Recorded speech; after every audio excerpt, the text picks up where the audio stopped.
Welcome to our deep dive into Numbers chapter 19. This chapter outlines one of the most fascinating and specific rituals in ancient history, the Law of the Red Heifer. It is a profound blueprint showing us exactly how a community manages the heavy contagion of death and toxic failure. The process begins with an incredibly specific sacrifice to create the ultimate antidote. The Israelites must bring a perfect red heifer, with no defects, one that has never been yoked to a plow. To create a profound organizational reset, you cannot use compromised or exhausted resources. You must sacrifice an entirely fresh, unburdened asset that has never been tied to the previous toxic system. The priest sprinkles the blood, and the entire heifer, hide, meat, blood, and dung must be burned, mixed with cedar, hyssop, and scarlet yarn. True systemic purification requires total immolation. You cannot selectively hold on to the good parts of a compromised initiative. The entire structure must be completely reduced to ashes before a new solution can be synthesized.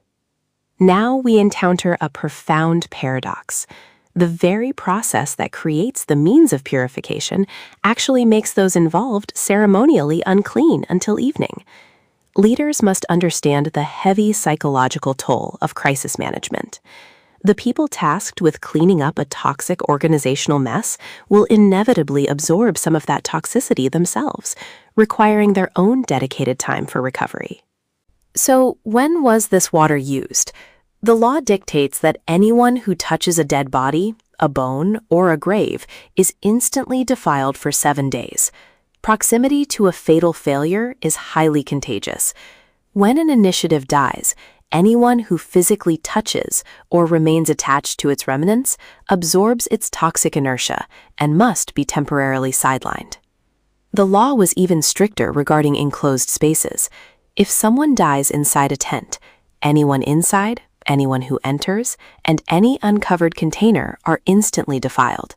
When a catastrophic failure occurs within a closed, insular team environment, the toxicity completely saturates the room. Everyone present and every open project in that space is instantly compromised. The consequences of ignoring this defilement were severe. Failing to purify yourself defiles the Lord's tabernacle, resulting in being completely cut off from the community. Ignoring the fallout of a major failure does not make it disappear. Unaddressed toxicity will rapidly spread to infect the foundational core of the organization, resulting in the eventual expulsion of the negligent leader. To avoid this, a precise ritual of restoration had to be followed.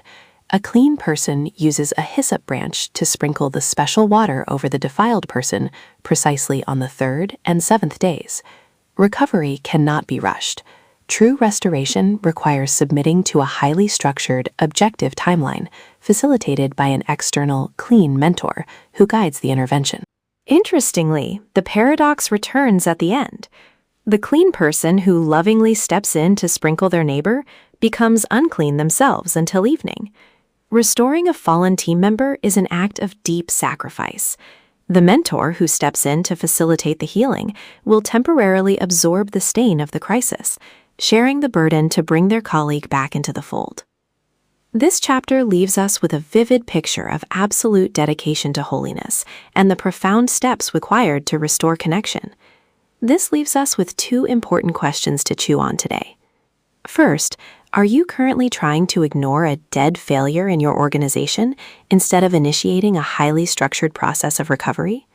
And second, are you willing to absorb some of the temporary mess required to step in and restore a fallen colleague? Take a moment, breathe, and let them sink in.